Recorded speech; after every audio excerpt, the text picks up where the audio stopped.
Salut tout le monde, on se retrouve aujourd'hui pour une nouvelle vidéo sur ma chaîne et aujourd'hui on va parler bilan du French Readathon, donc le challenge que j'ai fait durant la première semaine des vacances de Noël.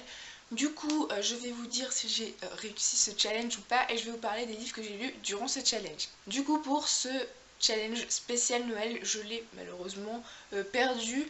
Je n'ai réussi à lire que 2 livres sur les 4 minimum et j'avais ma 3e lecture en cours au moment de la fin du challenge. Avec les fêtes de Noël, j'avoue que c'était un peu compliqué finalement de le faire, donc je ne sais pas si l'année prochaine je le referai à cette période, mais plutôt pendant la période de l'été où j'ai clairement beaucoup plus de temps pour faire ce challenge. Du coup, là, je vais vous parler des 2 livres que j'ai lus durant le challenge et du 3e qui était ma lecture en cours, mais que malheureusement, je ne l'ai pas fini pour ce challenge. Donc, du coup, le premier livre que j'ai lu pour cette semaine, il s'agit du Pays des Contes, le tome 3, Les Veilles du Dragon de Chris Colfer, aux éditions Michel Lafon.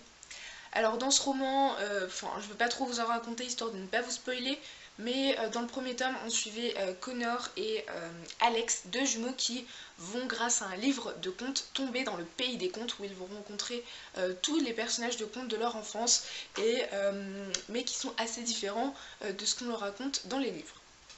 Du coup j'ai lu ce 3e tome, alors j'avoue que le premier tome a été une lecture sympa mais rien d'exceptionnel. Le 2e tome m'avait profondément déçue et du coup j'avais un petit peu d'appréhension en commençant ce tome 3 et finalement c'était une très bonne surprise.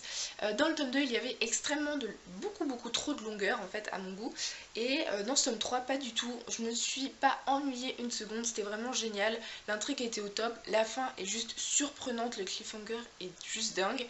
Voilà, donc ce que j'ai bien aimé dans ce tome là c'est que je me suis pas ennuyée, l'intrigue est vraiment pleine de rebondissements, d'actions, de révélations et j'ai vraiment beaucoup aimé ce tome là.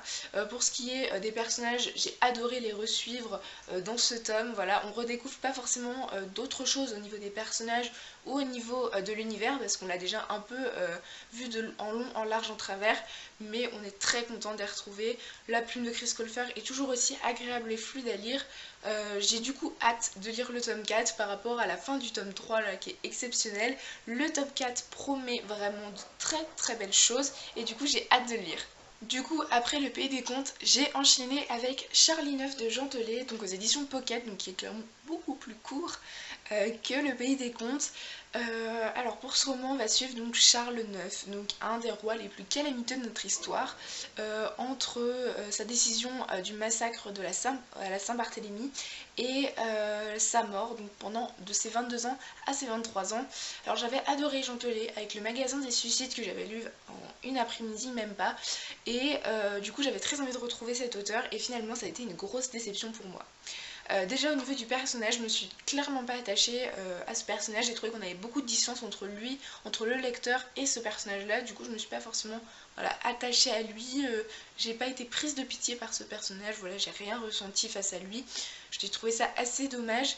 Pour ce qui est de l'intrigue, on n'a pas forcément d'intrigue, Jean Telet va juste décrire, va juste raconter ce qui s'est passé, voilà, entre c'est 1 an en fait, limite. Au niveau du roi, enfin, il va devenir un peu fou à cause de ce qu'il a fait, il va perdre totalement la boule, mais il n'y a pas forcément d'intrigue en fait, en soi, c'est clairement, on raconte un an d'histoire de sa vie, quoi, c'est limite une biographie, donc j'ai pas, voilà, trouvé ça très intéressant non plus, je me suis pas mal ennuyée alors qu'il est assez court, j'avoue que le Pays des Contes, c'est limite si je l'ai pas lu à la même... à la même période, enfin je l'ai lu en 2 jours et le Pays des Contes je l'ai lu en 2 jours, donc bon, alors qu'ils font clairement pas le même nombre de pages. Et le point je pense qui m'a plus dérangé, je pense que c'est au niveau de l'écriture. J'avais adoré l'écriture de Jean Telet, donc qui était humoristique, avec de l'humour noir et tout, dans le magasin des suicides, et dans celui-là ça a clairement pas été ça. Il a essayé de nous raconter en prenant un niveau d'écriture assez élevé, voilà, un niveau soutenu, et en fait il a mélangé ça avec du vulgaire et enfin j'ai clairement pas du tout aimé ce style d'écriture. J'avoue que j'étais un peu déçue par rapport à ce que j'avais lu du magasin des suicides et du coup j'ai clairement pas aimé ce roman. J'en ai un deuxième dans ma palle, on tentera plus tard, voir peut-être cet été vu qu'il est assez court, voir ce que ça va donner, mais en tout cas pour le moment je ne recommencerai pas l'expérience. Et ensuite j'ai réussi quand même à commencer un 3e livre, il s'agit des Larmes Rouges de Georgia Caldera, donc de tome 1.1 Réminiscence aux éditions J'ai lu. Alors là voilà, après une petite déception, je me suis dit faut que je reprenne un livre qui soit une source sûre, et vu que j'avais adoré Victorian Fantasy, j'ai dit lance-toi dans les larmes rouges. Et j'ai raison. Alors je n'ai pas fini ce roman pendant le challenge, du coup je ne vais pas forcément vous en parler beaucoup maintenant. En fait je vais juste vous dire que ça a été une très très bonne lecture, malgré peut-être le personnage principal qui m'a un peu tapé sur les nerfs par moment. Mais sinon ça a été une très bonne lecture. Donc je vous en reparlerai bientôt dans mon prochain update lecture, soyez-en sûrs.